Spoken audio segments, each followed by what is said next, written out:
اور جا کر کے وہ زمین پہ گرایا اس کو، اور وہ گرا پڑا خون میں لت پت. اور یہ معاملہ ہم نے پتا ہے کہ اس نے بہت ایذا دی ہے رسول اللہ صلی اللہ علیہ وسلم کو، ہماری ماں نے ہمیں بتلایا ہے. بہرحال پھر اس کے بعد مبارزت ہوئی ہے. یہی عتبہ، یہی شیبہ اور یہی ولید، یہ چچا، باپ بیٹا اور چچا، یہ تینوں میدان میں آئے. اور جب ابو جہل نے تانا دیا نا کہ تم لوگ تو بزدل ہو، لڑائی سے گریز کرتے ہو، پھر یہ خود سب سے پہلے میدان میں آیا. کہا ہم نہ مرد نہیں ہیں، لڑائی کا معاملہ نہیں ہے، لیکن لڑائی کی کوئی وجہ ہونی چاہیے. تو نے اب غیرت دلا دیا تو آگے میدان میں. اب تینوں کھڑے ہو گئے. اب انہوں نے کہا کہ آؤ بھائی ہمارے مقابلے پہ کون آنے والا ہے. انصار میں سے 3 صحابی آگے بڑھے. انہوں نے کہا جی ہم.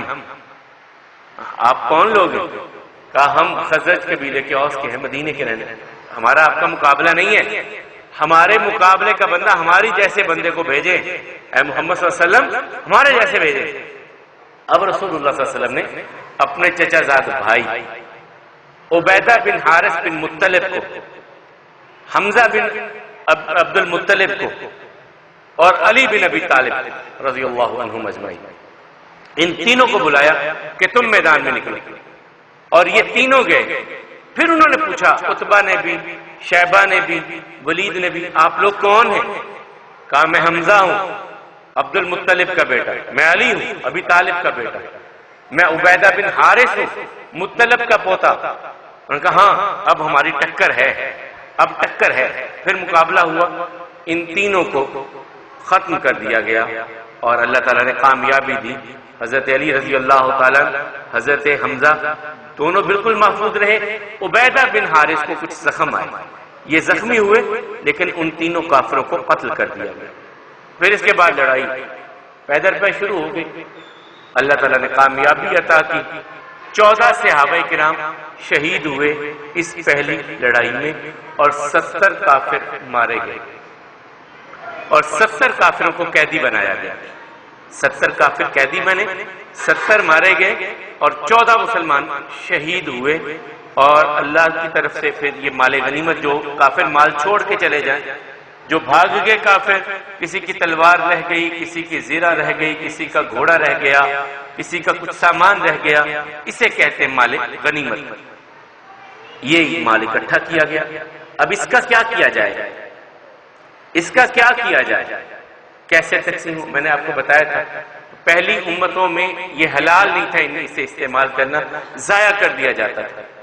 رسول اللہ صلی اللہ علیہ وسلم فرماتے ہیں اللہ نے مجھے کچھ فضیلتیں ایسی عطا کی ہیں جو کسی اور کے لیے نہیں تھی. ان میں ایک یہ تھی اوتیت جوامع الکلم، اللہ تعالیٰ نے مجھے جامع کلمات کہنے سکھائے ہیں. میں چھوٹی سے چند لفظوں میں بڑی بات کہتا ہوں، چند لفظوں میں بڑی بات کہہ دیتا ہوں. یہ اللہ نے مجھے توفیق عطا فرمائی. نصرت الرعب بالرعب مسیرۃ شہر، اللہ تعالیٰ نے مجھے رعب عطا فرمایا. میرا دشمن جہاں کہیں بھی ہوتا ہے میرا رعب اس پہ ہوتا ہے. جعلت لی الارض مسجدا وطہورا، میرے لیے ساری زمین کو مسجد بنا دیا اور پاکیزگی کا ذریعہ بنا دیا گیا. احلت لی الغنائم، میرے لیے غنیمت کے مال کو حلال کر دیا گیا. اب یہاں ایک چھوٹی سی بات، یہ 70 قیدی بھی بن گئے، 70 کافر مر بھی گئے اور مسلمان بھی شہید ہو گئے. یہ معاملہ ہوا. یہاں ایک چھوٹی سی بات جو میں مس کر گیا وہ یہ تھی کہ جب یہ لوگ نکل رہے تھے تو رسول اللہ صلی اللہ علیہ وسلم کے ایک داماد تھے عثمان رضی اللہ تعالی، وہ بھی نکلنا چاہتے تھے. رسول اللہ صلی اللہ علیہ وسلم نے روک دیا ان کو کہ تم مدینے میں رہو، تمہاری بیوی میری بیٹی بیمار ہے، تم ان کا خیال رکھنا. یہ سیدہ رقیہ بنت محمد تھیں، یہ بیمار تھی، تم ان کا خیال رکھنا. اگر اللہ نے مال غنیمت اور مال دیا تو تمہارا اتنا ہی اجر، تمہارا اتنا ہی حصہ ہے جتنا دوسرے بدر میں شریک ہونے والے لوگوں کو ہوگا. تم یہاں پر رہ کر کے بدر کے غازی بنو گے. یہ رسول اللہ صلی اللہ علیہ وسلم نے ان کے لیے پہلے سے کہا تھا. اب وہ مال آ گیا. اب اس کی تقسیم کے لیے پھر اللہ تعالیٰ نے 10ویں پارے کی پہلی آیت میں وَاعْلَمُوا أَنَّمَا جو ہے غنیمت کے مال کے بارے میں، اور سورہ انفال کی پہلی آیت وَيَسْأَلُونَكَ عَنِ الْأَنْفَالِ، اسے مال انفال بھی کہا جاتا ہے اور غنیمت بھی کہا ہے. انفال کیوں کہا جاتا ہے؟ انفال نفل کی جمع ہے. اور اس کے بارے میں وہی الفاظ ہے یسألونک، جو میں نے کہا تھا کہ 14 آیات ہیں. جن میں اللہ تعالیٰ سے نبی کریم صلی اللہ علیہ وسلم سے سوال ہوا اور اللہ تعالیٰ نے جواب دیا، ان میں سے ایک یہ بھی ہے۔ انفال نفل کی جمع ہے، مسلمان کا جہاد ہوتا ہے اللہ کے کلمے کو بلند کرنے کے لیے، مال غنیمت کے لیے نہیں ہوتا، لیکن اللہ تعالیٰ مال غنیمت عطا کر دیتے ہیں، اس لیے اس کو نفل کہا جاتا ہے۔ وہ جو مال ملا ہے وہ انفال، مال انفال ہے۔ بہرحال اس کی تقسیم کا معاملہ پھر رسول اللہ صلی اللہ علیہ وسلم نے کیا۔ یہ جو 70 قیدی تھے انہیں لے کر کے مدینہ جب پلٹ رہے تھے تو اطلاع ملی کہ آپ کی بیٹی فوت ہو چکی ہیں، رقیہ بنت محمد فوت ہو چکی ہیں، تدفین ہو گئی۔ نبی کریم صلی اللہ علیہ وسلم بعد میں مدینے میں آئے، خوشی کی خبر لے کر کے آ رہے تھے اور غم کی خبر وہاں پر منتظر تھی رسول اللہ صلی اللہ علیہ وسلم کی کہ بیٹی وفات پا چکی تھی۔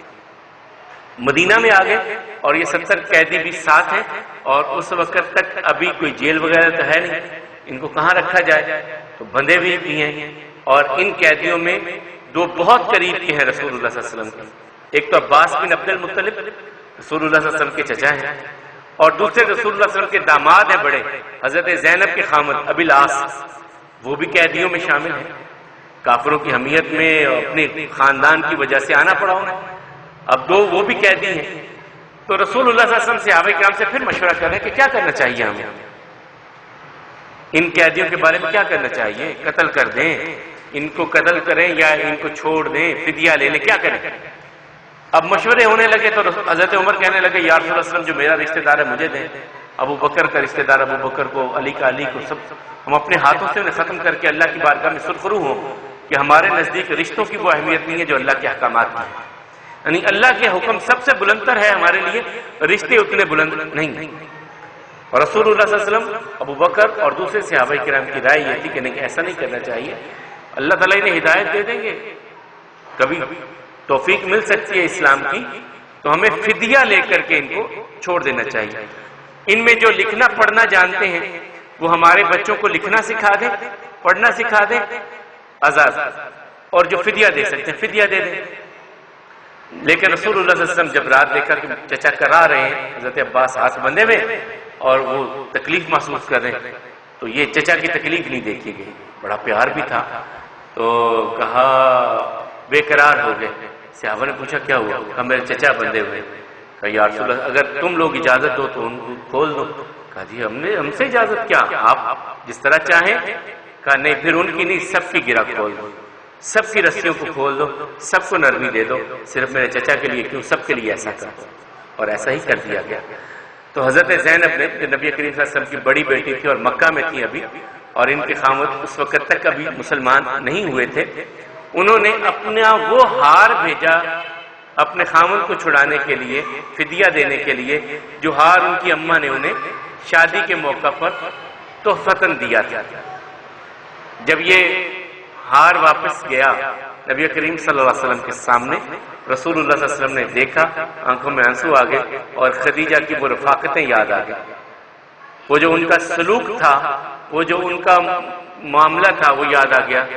تو پھر مشورہ لیا اور یہ ہاتھ بھی واپس بھیجا، اس شرط پہ اپنے داماد کو بھیجا کہ میری بیٹی کو مدینے بھیج دینا، میری بیٹی کو جاتے ہی مدینے بھیج دینا، اس شرط پر ان کو رہائی دے دی گئی۔ چلیں یہ بدر کا معاملہ مکمل ہوا، وقت زیادہ ہوتا جا رہا ہے، آگے ہم بات لے کے جاتے ہیں۔ آج جو میں نے آپ کے سامنے تھا حضرت فاطمہ رضی اللہ تعالیٰ عنہ کی نکاح کے حوالہ سے، حضرت فاطمہ رضی اللہ تعالیٰ کے نکاح کے حوالہ سے جو بات آنی تھی وہ یہ تھی کہ جب یہ 2 ہجری کے اس سارے معاملے کے بعد رسول اللہ صلی اللہ علیہ وسلم کو رشتے آنے لگے، بیٹی جوان تھی، اور حضرت ابوبکر نے بھی پیغام بھیجا کہ خاندان نبوت سے رشتہ جڑ جائے، انکار ہوا۔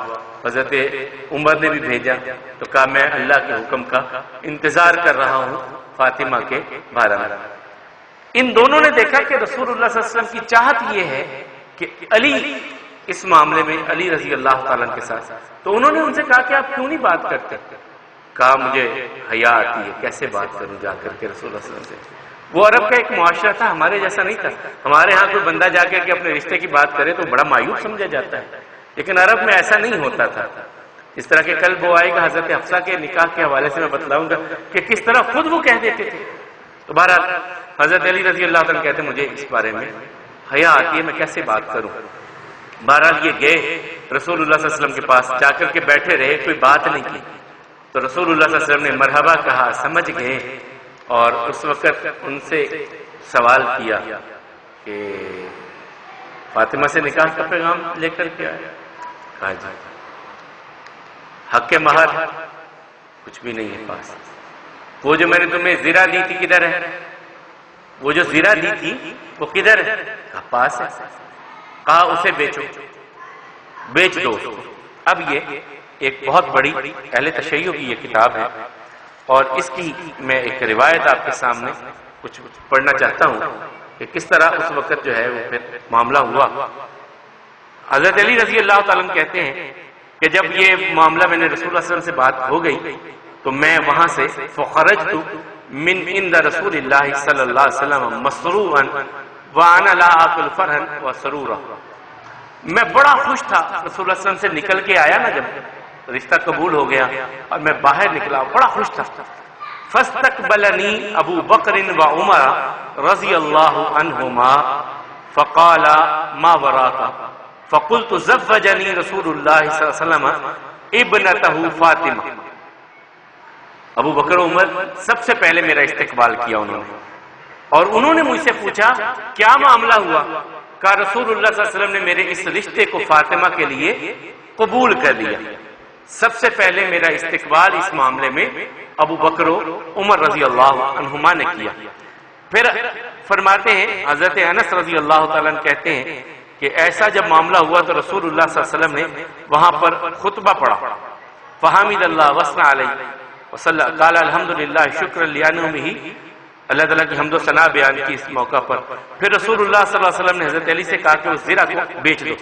حضرت علی رضی اللہ تعالیٰ عنہ کہتے ہیں میں وہ زرہ لے کر کے بازار میں گیا اور اس کو بیچنے کے لیے میں نے قیمت لگوائی، 400 درہم جو ہے اس کی قیمت لگی۔ وبایعتہ ب400 درہم، 400 درہم اس کی قیمت میں نے اسے بیچنے لگا۔ تو عثمان بن عفان رضی اللہ یہ سامنے آ گیا، کہا علی کیوں بیچ رہے ہیں؟ کہا رسول اللہ صلی اللہ علیہ وسلم کی بیٹی فاطمہ کے ساتھ میرا رشتہ طے ہو گیا، یہ بیچنا ہے تاکہ حق کے مہر کا معاملہ ہو سکے۔ کتنی قیمت لگی؟ 400 درہم، بعض روایات میں 400، بعض نے کہا 480 درہم میں حضرت عثمان نے لے لیا۔ کہا یہ میری ہو گئی، یہ پیسے تیرے ہو گئے، سکے چاندی کے 480 درہم یا 400 درہم انہیں دے دیے۔ کہا یہ تیرے اور یہ زرہ میری، ایسے ہی علی؟ کہا ایسے ہی ہے۔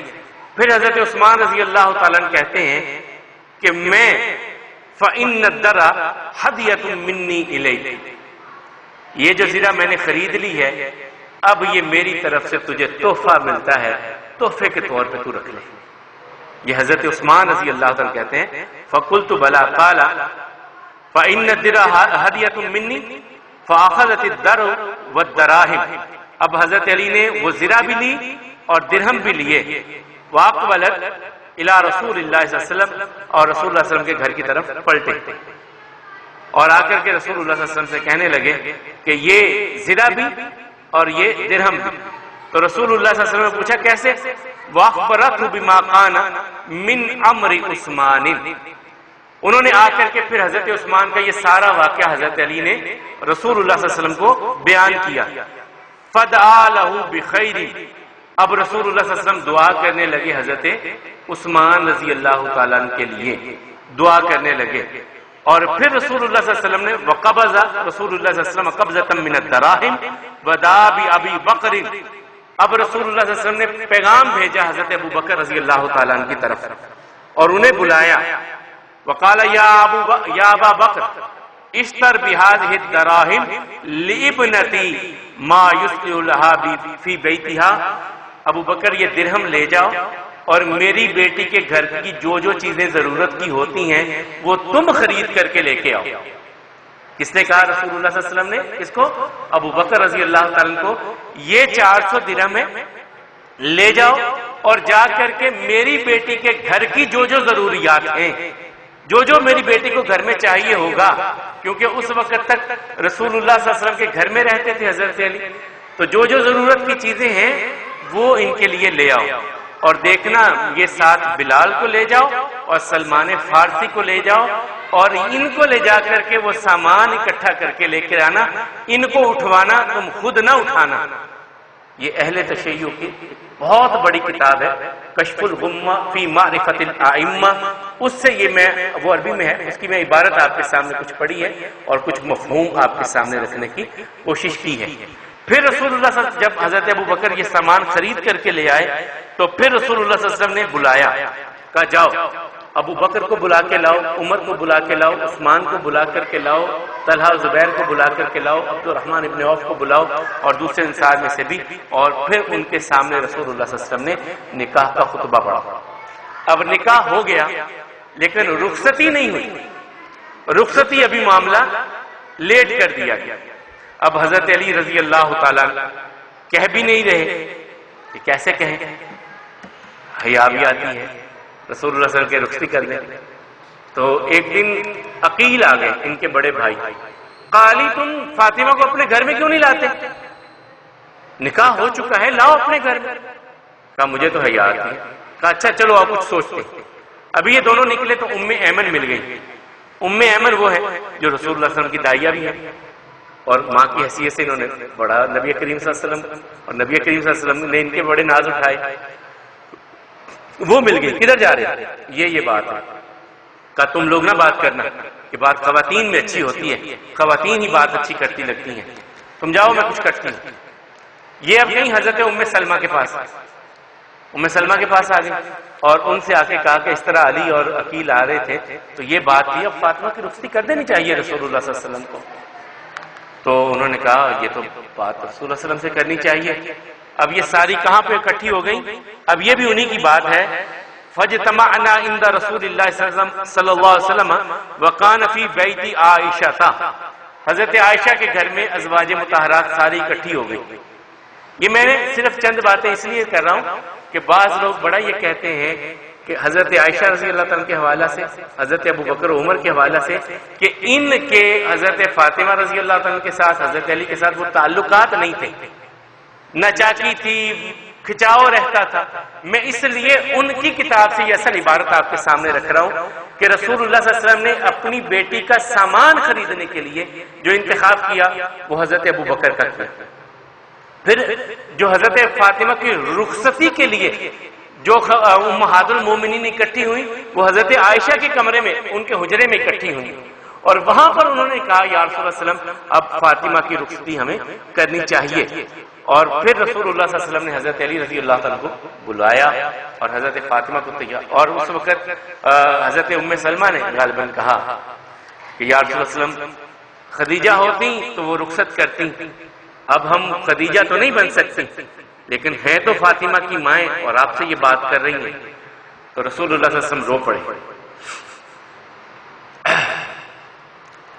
اور رسول اللہ صلی اللہ علیہ وسلم فرمایا کہ واقعی خدیجہ ہوتی تو میرے لیے یہ معاملات بہت آسان ہوتے، اب خدیجہ نہیں ہے۔ تو پھر بہرحال رسول اللہ صلی اللہ علیہ وسلم نے بلایا، ان کے لیے گھر کا انتظام کیا گیا، لیکن وہ ابھی کچھ دور تھا، ذرا دور تھا۔ تیاری ہوئی، حضرت فاطمہ کو رخصت کیا اور کہا کہ شام میں آؤں گا، میرے آنے کا انتظار کرنا۔ رسول اللہ صلی اللہ علیہ وسلم شام کو گئے ان کے گھر میں اور دعا دی۔ یہ جو نکاح کے موقع پر ہم دعا کرتے ہیں نا اکثر، یہ ایسا نہیں ہے، وہ 3 الفاظ کے ساتھ رسول اللہ صلی اللہ علیہ وسلم دعا کرتے تھے، بارک اللہ لکما وبارک علیکما وجمعکما علی الخیر، اللہ تمہیں برکت دے، تم پر برکت اتارے اور تم دونوں کو خیر پر جمع کر۔ یہ دعا حضرت علی اور حضرت فاطمہ کے لیے رسول اللہ صلی اللہ علیہ وسلم نے کی۔ اور ایک روایت میں ہے وبارک فی نسبکما، اللہ تمہارے نسب میں برکت عطا فرمائے۔ یہ دعا نبی کریم صلی اللہ علیہ وسلم نے کی اور ان دونوں پہ پانی کے چھینٹے لگائے، حضرت فاطمہ اور حضرت علی۔ اور یہاں پر ایک لطیفہ بھی چھوٹا سا ہوا، جب رسول اللہ صلی اللہ علیہ وسلم آئے تو حضرت علی گھر میں نہیں تھے۔ کہا کہاں گیا میرے چچا کا بیٹا، میرا بھائی کدھر ہے؟ تو ام ایمن ہی کہنے لگی یا رسول اللہ صلی اللہ علیہ وسلم اب تو داماد بن گیا، بھائی کہاں رہا، داماد بن گیا، داماد بھائی تھوڑے ہوتے ہیں۔ رسول اللہ صلی اللہ علیہ وسلم نے فرمایا وہ میرا بھائی پہلے ہے، داماد بعد میں ہے، وہ میرا بھائی پہلے ہے، داماد بعد میں ہے۔ پھر ان کو بلا کر کے انہیں برکت کی دعا دی رسول اللہ صلی اللہ علیہ وسلم نے۔ لیکن دیکھا کہ ایک سایہ نظر آیا، کہا کون ہے ادھر؟ کہا اسماء بنت امیس ہوں یا رسول اللہ صلی اللہ علیہ وسلم۔ فرمایا تم ادھر کیا کر رہی ہو؟ یہ حضرت جعفر رضی اللہ تعالیٰ عنہ کی بیوی تھی، حضرت علی رضی اللہ تعالیٰ عنہ کی بھاوج تھی، اور ابتدائی مسلمان ہونے والوں میں تھی۔ انہوں نے حبشہ میں بھی ہجرت کی تھی، مدینہ بھی ہجرت کی۔ کہا یا رسول اللہ صلی اللہ علیہ وسلم میں اس لیے آئی ہوں کہ جب دلہن اپنے سسرال میں پہلی رات آتی ہے نا، کسی چیز کی ضرورت ہوتی ہے، وہ حیا کی وجہ سے نہیں مانگ سکتی، نہیں لے سکتی، تو کوئی نہ کوئی خاتون گھر کی قریبی ہو تو وہ آسانی رہتی ہے۔ میں فاطمہ کی اس آسانی کے لیے ان کے ساتھ ان کے پاس آئی ہوں، تاکہ اگر انہیں کسی چیز کی ضرورت ہو تو میں انہیں مہیا کر سکوں۔ تو رسول اللہ صلی اللہ علیہ وسلم فرمایا تم میری بیٹی کا اس طرح خیال رکھتی ہے؟